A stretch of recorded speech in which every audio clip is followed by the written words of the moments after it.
Dear students in Al-Azhar University Faculty of Law, the English Department, welcome to the third lecture of the penal law. We have started with a legal fact, that the penal law is considered the theoretical branch of the criminal law. And we have mentioned in the previous lecture the matters or the subject matters of the penal code, which are the criminal accomplice, the penalties, the crimes, cases of permissibility, the cases of irresponsibility, and whatsoever. And we have mentioned what are the laws, the criminal laws or the penal codes that are applied in the Palestinian territories, whether in the West Bank or even the Gaza Strip. We have mentioned that there are two laws. The one which is applied in the Gaza Strip is the law number 74 for the year 1936, which is applied in the Gaza Strip since the British Mandate, or before even the end of before even 1984, before Nakba. Then after that, there was a law, the law number 16 for the year 1960, which is applied in the West Bank, and it is Jordanian, by the way. However, it is called now the original act, or even it is called the penal code that is applied in the West Bank. So we have two different codes. They are applied in the two geographical scope of the Palestinian state according to the Oslo Agreement. Now, after that, we will move to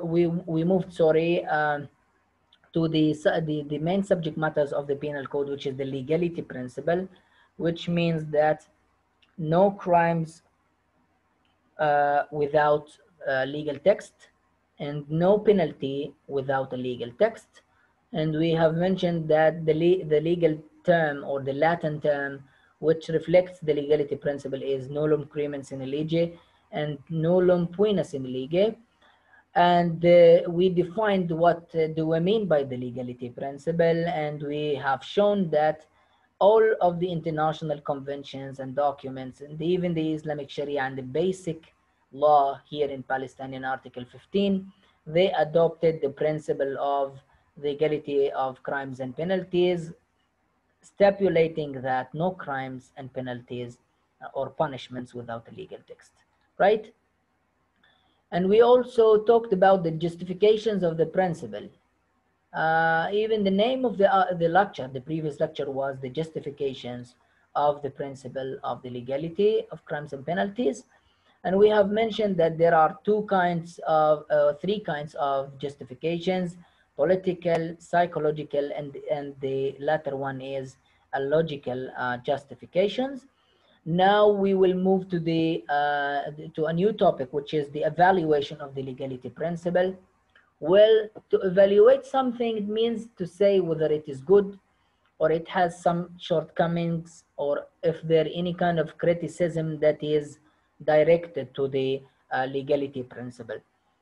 Well, some jurists of the criminal law, they say that the legality principle is criticized, and this criticism is embodied in two sides. They say that the principle, the legality principle, it ignores the personal sides of the criminal. هم من ضمن الانتقادات اللي بوجهوها لمبدأ لا جريمة ولا عقوبة إلا بنص، إنه هذا المبدأ بينظرش للجانب الشخصي للمجرم. يعني أنا أسألك الآن، أنت كشخص مشرع، I need every one of you to consider himself the legislator.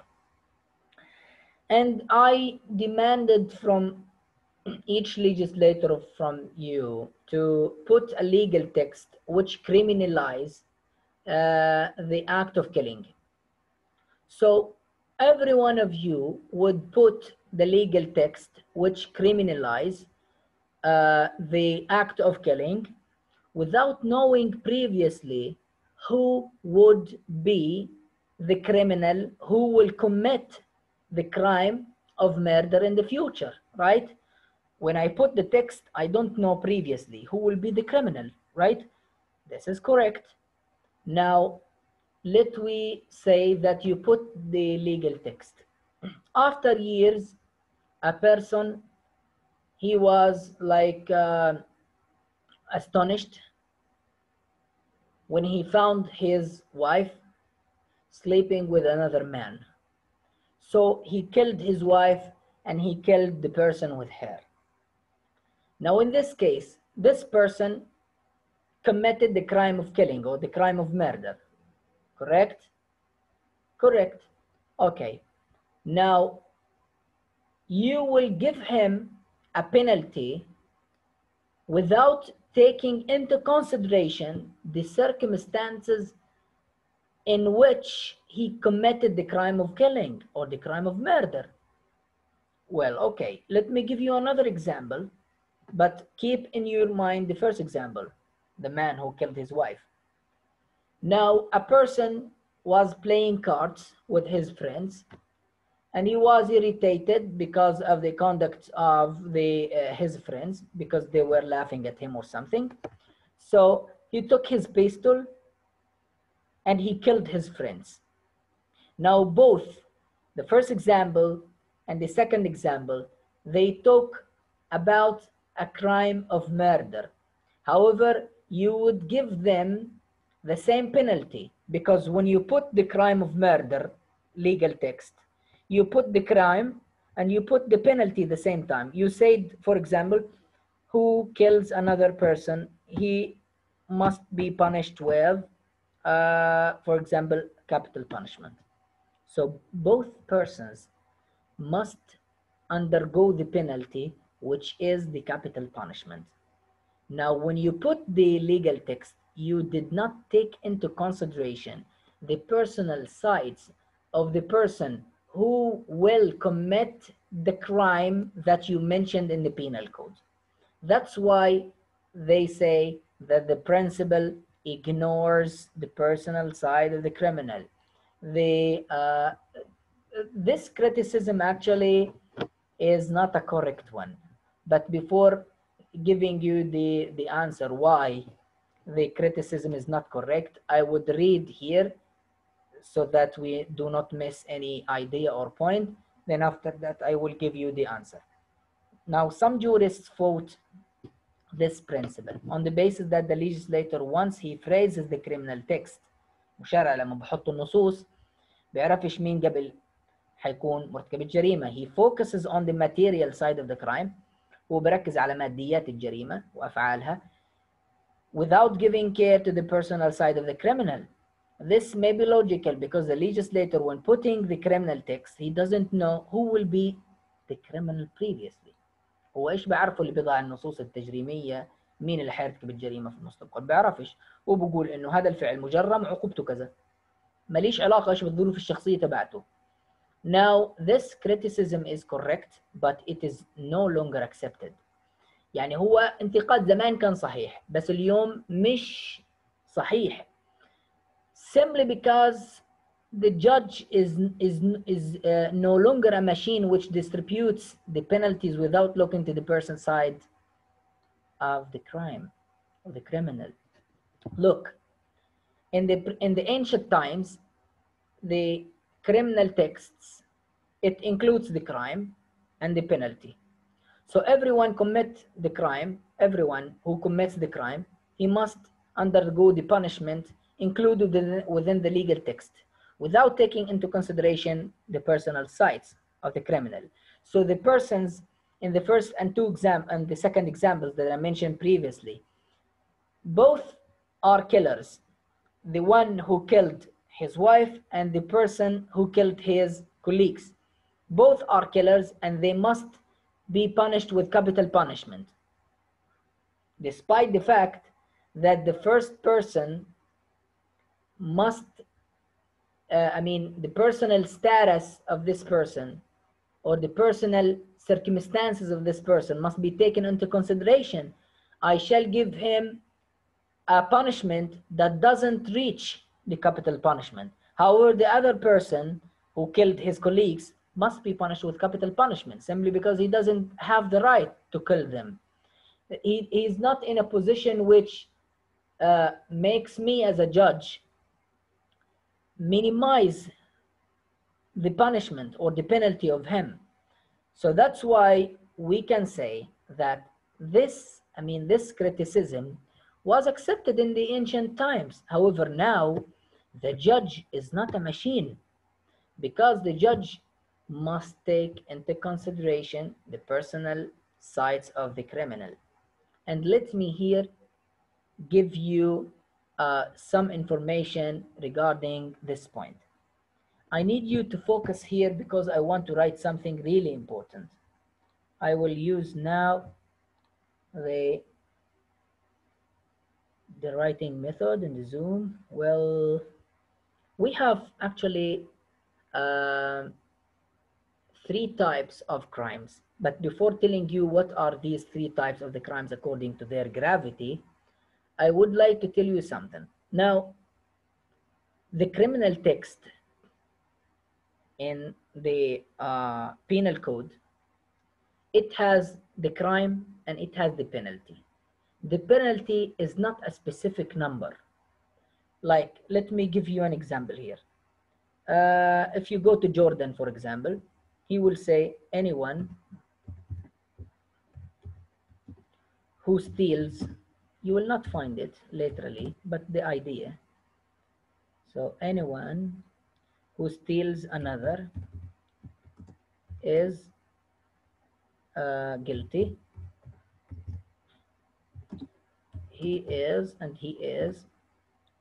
liable to, he's liable, liable to a punishment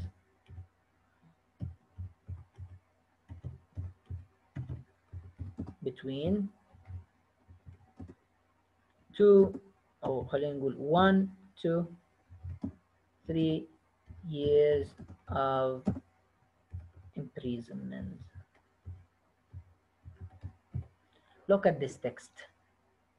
Look at this text. Now he says that anyone commits the crime of theft. أي واحد بيرتكب جريمة السرقة يعتبر مسؤول جنائيا ويعاقب بالحبس من الحبس من سنة إلى 3 سنوات. What do I mean by the judge is not a machine? The judge is not a machine because he is not required to give the number or a specific number that is found without the legal text. Because the legal text itself, it has two limits of the penalty. Two limits, minimum limit and max limit. The maximum limit of the penalty is 3 years. The minimum limit is 1 year. So let me back to our examples. The person, or let me give you another example. Now, Baha committed the crime of theft because he's a poor person. He doesn't find work despite all of the efforts that he exerted in order to find a good work or a good job. So he committed the crime of theft because he wants to feed his children. Another example, Khalid is a person, he's a reckless person. He has an addiction on the crime of theft. He'd love to steal anything that he finds. So he committed the crime of theft. Now look, the person, Khalid, he has a malicious intent. However, the motive of the first thief, Baha, is a good person, and the motive is good even. So in this case, the judge is not a machine. So when he studies the personal side of every criminal, he will choose the appropriate penalty which goes with the circumstances and the personal sides of each criminal. So if I am the judge, that I'm not machine, I would give Baha only the 1 year. Okay? However, Baha, I would give him 1 year because he has a good motive. However, the bad person, Khalid, I would give him 3 years of imprisonment. I would give him 3 years of imprisonment. What made the judge give the first person 1 year?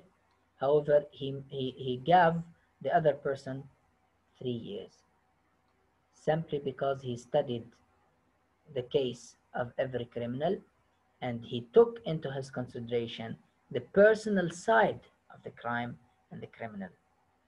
That's why we say that the criticism that we mentioned here, the criticism is not accepted. Why is not accepted anymore? Because the judge is not machine, because the judge, when he distribute the penalties, he take into his consideration the personal sides of the criminal, and also even the penalties are distributed between maximum limit and minimum limit. And here I would like to clarify one more thing. If you return to the Palestinian Criminal Code Ordinance that is applied in the Gaza Strip, you will never find two numbers. You will never find what? You will never find two numbers. I mean, two limits explicitly. The Palestinian code that is applied in Gaza, it has only one limit, explicitly one limit. However, it has implicitly two limits. What do I mean by this?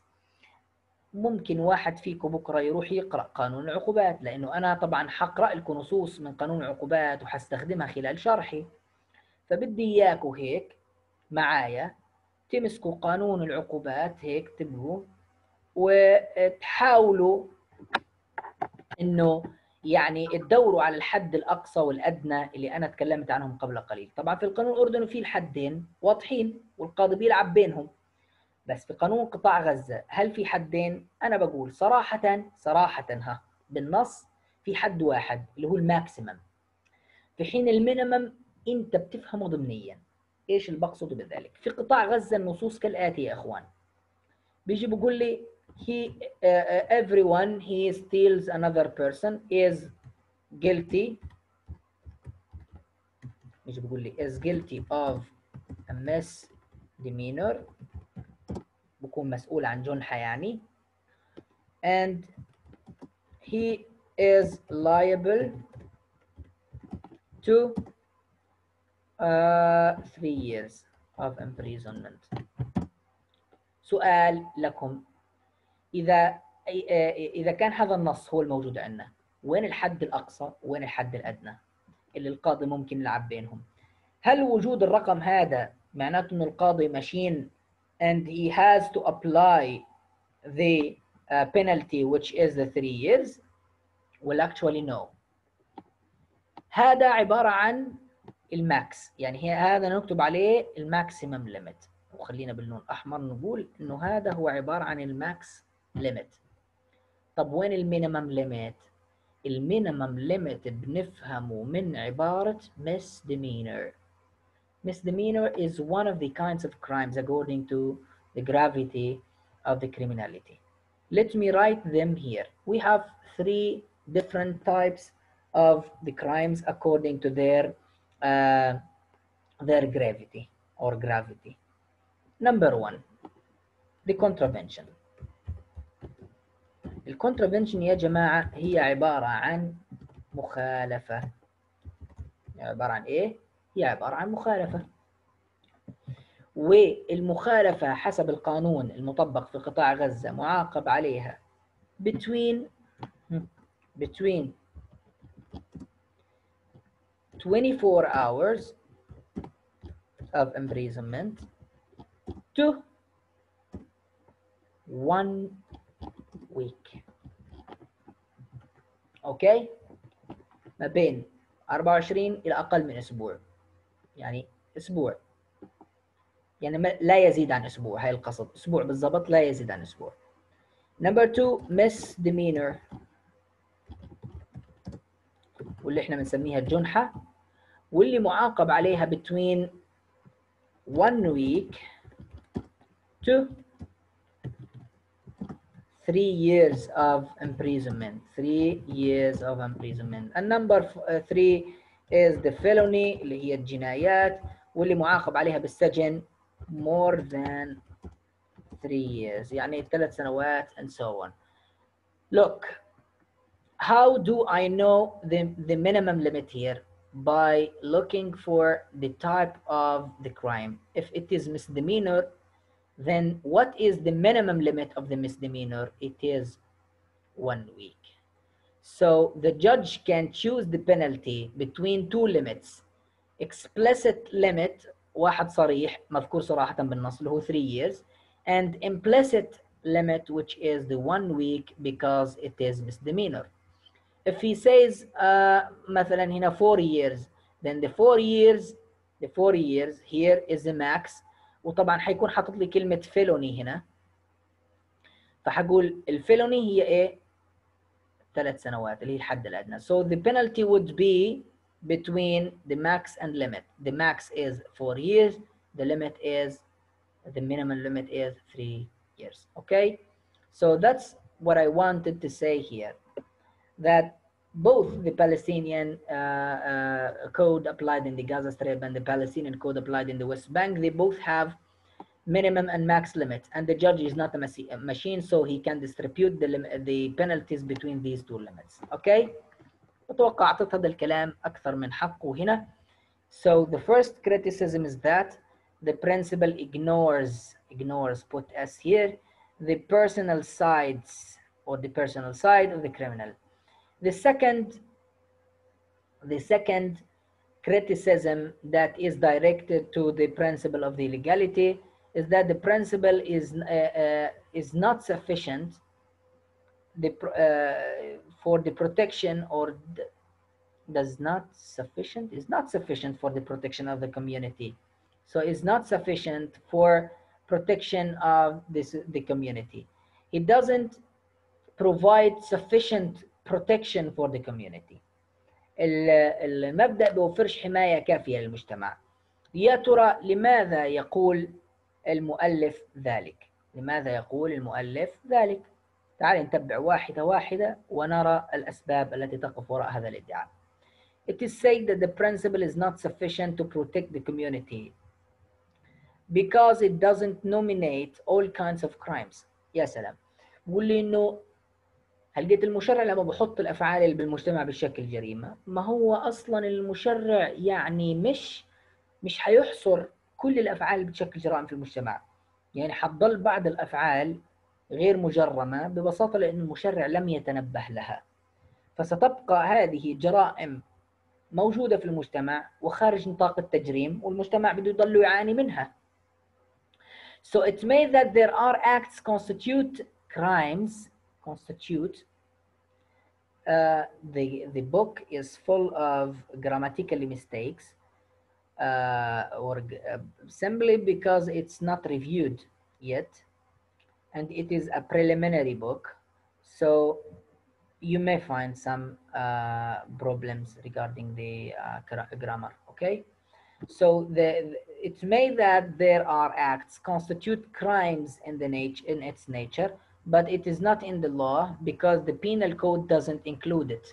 For example, renting the wombs, تأجير الأرحام جريمة. هل في قانون العقوبات عندنا في قطاع غزة في جريمة تأجير الرحم؟ لاحظ أنه قانوننا من سنة 1936، هل أصلا كان في وقتها في هيك جريمة؟ طبعا مش موجودة. So renting wombs is a crime. It is a crime in its nature. It's harmful regarding the community. However, it's not mentioned within the code. There is no legal text So we still miss this one. The electronic crimes, all shapes of the electronic crimes, they're not mentioned, they are not criminalized according to the principle of the legality. The electronic drugs، المخدرات الرقمية يا جماعة، اللي هي عبارة عن ذبذبات صوتية بحطوها في ودانهم، اليوم صارت عبارة عن مخدرات تذهب العقل. كل هذه الأشياء والأشكال لم تعد أو ليست مجرمة حتى الآن، فمبدأ الشرعية يقف عاجز أمامها. كيف أنت بتقول مبدأ الشرعية بيوفر الحماية في حين مبدأ الشرعية اللي معناته أنه نحط نصوص بتجرم الأفعال، ممكن يكون في أفعال كتير خارج نطاق الكتابة مش محطوطة في القانون. So this criticism is correct، ما فيش حد يعني بينكره. However, it doesn't cancel the importance of the principle. ما بتفقدش المبدأ أهميته. يعني تخيل إنه ما فيش عندي أصلا legality principle، والمجتمع كله فيش فيه legal text، no crimes without a text. إحنا يا سيدي المبدأ هذا لغيناه، بطل فيه no crimes without a legal text. إيش حيصير عندي؟ حيصير عندي استغلال سياسي. في بعض الأحيان أنت بتعمل كوندكت نظرا لإني أنا بكرهك حعاقبك، في حين غيرك ارتكبه مش حعاقبه. وفي كل الأحوال ما فيش legal text كان بيتكلم عن هذا الموضوع أصلا. فالفكرة إنه the harm caused in case of the absence of the principle would be bigger than the case when we have the legality principle in reality. So we have here the idea by comparing the harm caused in case of the principle's absence with the harm caused in the case of its insufficiency, we will find that insufficient legality principle is better than inexistent legality principle. يعني انه يكون عندي legality principle ويكون في نواقص نتيجة انه المشرع لم يتنبه لبعض مسلكيات، حيكون في ضرر اكيد، بس الضرر حيكون اخف في حال لو ما كانش عندي اصلا legality principle اصلا. المشرع في كل الاحوال يعني عشان يتنبه لهذا المواضيع صار يحط نصوص فضفاضة في القانون، في قانون العقوبات.